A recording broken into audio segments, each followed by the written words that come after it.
Le 13 mai 2024, le Premier ministre Ousmane Sonko a pris l'arrêté numéro 006632 portant création d'une commission ad hoc chargée du contrôle et de la vérification des titres et occupations sur les anciennes et nouvelles dépendances du domaine public maritime dans la région de Dakar.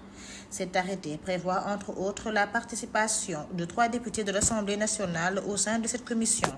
La commission ad hoc a tenu sa première réunion le 30 mai 2024 à la primature sous la présidence du ministre secrétaire général du gouvernement. Dans le communiqué consécutif à cette réunion, le président de la commission a indiqué que tous les membres de la commission étaient présents ou représentés, à l'exception des représentants de l'Assemblée nationale.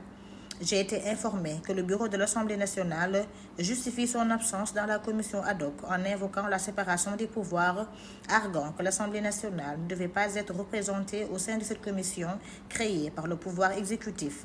Cette position du bureau de l'Assemblée nationale est sans fondement juridique.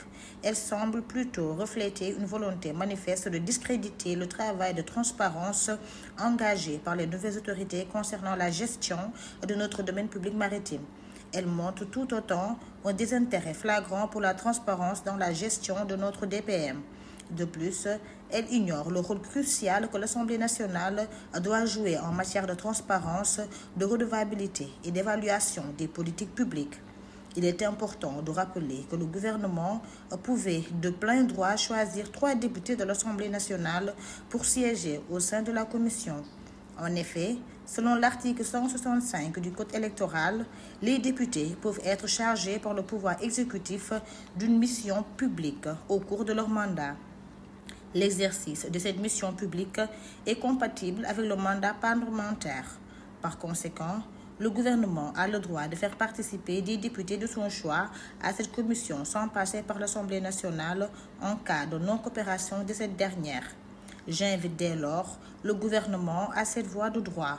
En tant que député, je réaffirme mon engagement envers la transparence et la bonne gouvernance et j'invite mes collègues à reconsidérer notre participation à cette commission ad hoc.